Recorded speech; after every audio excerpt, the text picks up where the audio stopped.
Hello బాబు ఎంత తీసుకో ఏ బాబు తల వస్తుంది అన్న అరే అరే అన్న జూమింగ్ పెట్టుకొని ఎందుకన్నా అంత దూరం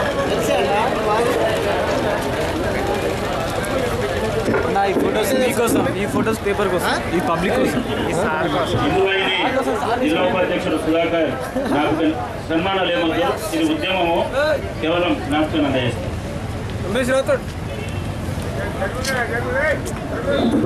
దయచేసి ముందర వాళ్ళు కూర్చోండి, పక్క వాళ్ళందరూ వచ్చి ఆ వెనుక వాళ్ళకి కనబడతలేదు. దయచేసి వచ్చి కూర్చోండి, కూర్చోండి వీళ్ళు కూడా దయచేసి కూర్చోండి. ముందుకు రండి. జిల్లా అధ్యక్షులు రామ్నాథ్ గారు,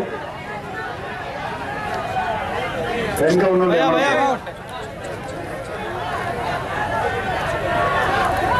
పెద్దలు శ్యామ్ సుందరరావు గారు, అదేవిధంగా శ్రీనివాస్ గారు, అశోక్ కుమార్ గారు, స్వామిగౌడ్ గారు, అదేవిధంగా మల్లేష గారు, సతీష్ రెడ్డి గారు, శ్రీరామ్ నాయక్ గారు, శేఖర్ గారు, దుర్గం రాజేశ్వర్ గారు, భూమే గారు, ఆంజనేయులు గారు, ఉదయ్ గారు, ప్రకాష్ గారు, పండితరావు గారు, జాయింట్ యాక్షన్ కమిటీకి సంబంధించినటువంటి శేఖర్ గారు, అదేవిధంగా ఉదయ్ గారు, విజయ్ గారు, అదేవిధంగా విద్యార్థి పరిషత్కి చెందినటువంటి నిర్మల్ కమిటీ పదాధికారులు, ఆంధ్రప్రదేశ్ ఉపాధ్యాయ సంఘానికి చెందినటువంటి పెద్దలు, ఎంఆర్పిఎస్ సంబంధించినటువంటి పెద్దలు, మాలనాడుకు సంబంధించినటువంటి పెద్దలు, అదేవిధంగా టీచర్స్ జేఏసీ, విద్యార్థి జేఏసీ అందరికి కూడా నేను తెలంగాణ పోరుయాత్ర తరఫున తెలంగాణ ఉద్యమ అభినందనలు తెలియజేసుకుంటున్నాను.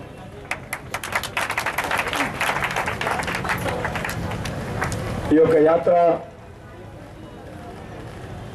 ఈ నెల 19న మహబూబ్నగర్ జిల్లాలో కృష్ణా నది నుంచి ప్రారంభించాం.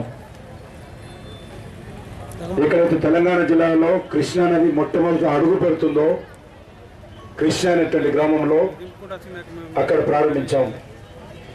ఈ యాత్ర తెలంగాణ జిల్లాలో చివరి ప్రాంతమైనటువంటి భద్రాచలంలో ఉన్నటువంటి గోదావరి దగ్గరికి వెళ్ళి అక్కడ గోదావరి తల్లి యొక్క విగ్రహాన్ని ప్రతిష్ఠించి తల్లికి పూజలు చేసి, మొన్న మేము కృష్ణమ్మ తల్లి విగ్రహాన్ని కూడా అక్కడ ప్రతిష్ఠించాము.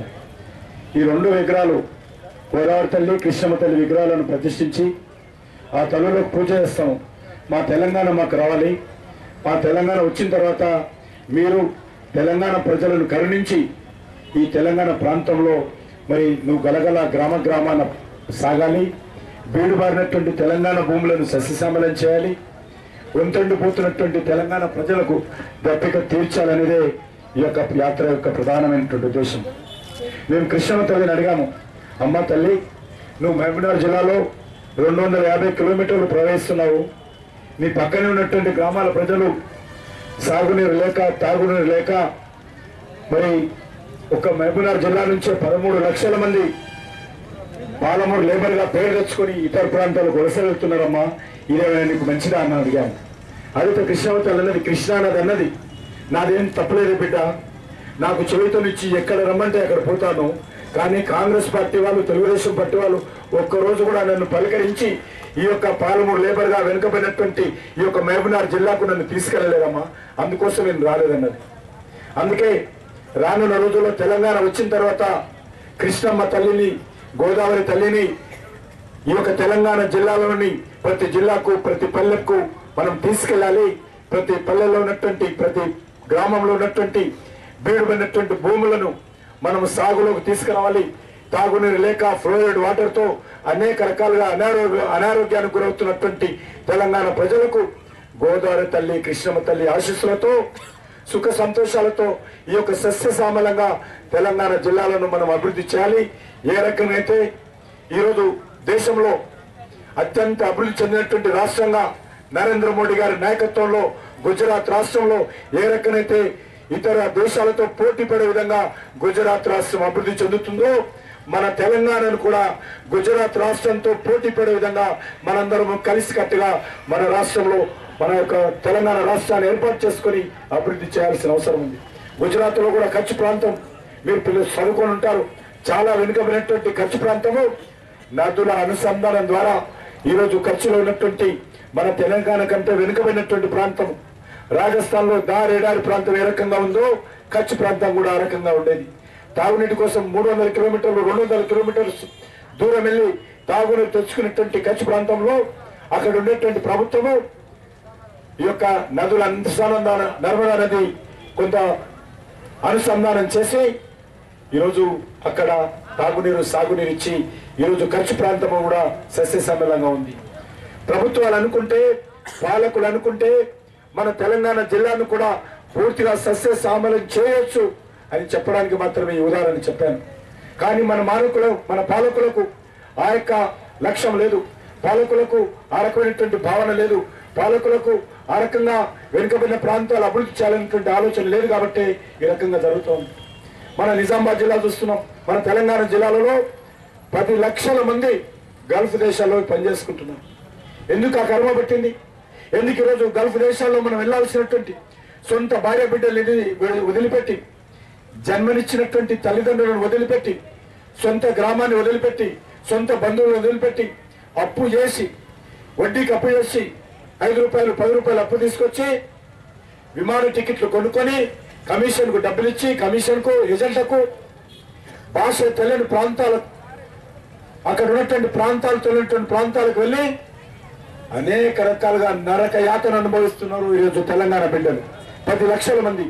ఒక నిజామాబాద్ జిల్లా నుంచే 3 లక్షల మంది గల్ఫ్ దేశాల్లో పనిచేస్తున్నారు. మన ఆదిలాబాద్ జిల్లా నుంచి కూడా అనేక మంది గల్ఫ్ దేశాల్లో పనిచేస్తున్నారు. కారణము మన దేశంలో మన రాష్ట్రంలో సహజ వనరులు లేకనా, కష్టపడే మనస్తత్వం లేకనా? కానీ పని లేదు, సాగునీరు లేదు, తాగునీరు లేదు, వృత్తులు కోల్పోతున్నాయి, వృత్తులు నిరాధారణకు గురవుతున్నాయి. చేనేత వృత్తి కానీ, మత్స్య కార్మిక వృత్తి కానీ, గొర్రె కాపర్లు కానీ, లేకపోతే రజకులు కానీ, నాయబ్రాహ్మలు కానీ, కుమ్మరి వడ్రాంగి బోయ అనేకమైనటువంటి వృత్తులు కనుమరుగవుతున్నాయి. కాబట్టి ఈరోజు గ్రామాలన్నీ కూడా ఖాళీ అవుతున్నాయి. గ్రామాల్లో ఉన్నటువంటి యువకులు ఎవరు కూడా ఈరోజు గ్రామాల్లో ఉండడానికి సిద్ధం లేదు. గ్రామాల్లో ఉన్నటువంటి యువకులందరూ కూడా నిర్మలో, లేకపోతే హైదరాబాద్, మద్రాసు, నాగపూర్ లాంటి పట్టణ ప్రాంతాలకు వెళ్ళేటువంటి అలవాటు అయిపోయింది. కాబట్టి అందరూ అంటున్నారు, నాన్న నేను ఈ గ్రామంలో ఉండి ఏం చేయాలి? ఈ గ్రామంలో పని చేయలేదు, వ్యవసాయం చేయలేకపోతున్నాం, వ్యవసాయం చేసినటువంటి వ్యవసాయానికి గిట్టుబాటు లేదు, కాబట్టి నేను వలసపోతానని చెప్పి ఈరోజు గల్ఫ్ దేశాలకు వలసపోతున్నారు, పట్టణ ప్రాంతాలకు వలసపోతున్నారు. ఒక దౌర్భాగ్యమైనటువంటి స్థితి దేశంలో ఎక్కడ లేని విధంగా ఈరోజు మన తెలంగాణ జిల్లాలలో ఉంది. అందుకే ఈరోజు ఈ సమస్యలు పరిష్కారం కావాలంటే తెలంగాణ రావాలి. ప్రాణహిత చెవుల గురించి చెప్తా ఉన్నాం. 7 సంవత్సరాల నుంచి రోజు ఉపన్యాసం ఇస్తున్నారు ప్రాణహిత చెవుల గురించి. 40,500 కోట్ల రూపాయల ఖర్చుతో చేపట్టేటువంటి ప్రాణహిత చెవుల ప్రాజెక్టు వస్తుందా రాదా అనుమానం. అందరం అడుగుతున్నాం, జాతీయ ప్రాజెక్టుగా గుర్తించాలని. కేంద్ర ప్రభుత్వం, రాష్ట్ర ప్రభుత్వం ఒకటే, కాంగ్రెస్ పార్టీ ప్రభుత్వమే ఉంది. ఈరోజు ప్రాణహిత చెవుల ప్రాజెక్టును ఎందుకు జాతీయ ప్రాజెక్టుగా గుర్తించాలని అడుగుతా ఉన్నాను. నేను ప్రధానమంత్రిని అడుగుతా ఉన్నాను. ఈ నెల అంటే ఫిబ్రవరి 4వ తేదీ ఆయన హైదరాబాద్కు వస్తున్నారు ప్రధానమంత్రి గారు. ప్రధానమంత్రి గారు, నువ్వు హైదరాబాద్ లో అడుగు పెట్టే ముందు 2 ప్రకటనలు చేయాలి. ఒకటి, తెలంగాణకు సంబంధించినటువంటి బిల్లును వచ్చే బడ్జెట్ సమావేశాలలో పెట్టాల్సిందిగా నేను ప్రధానమంత్రిని కోరుతా ఉన్నాను.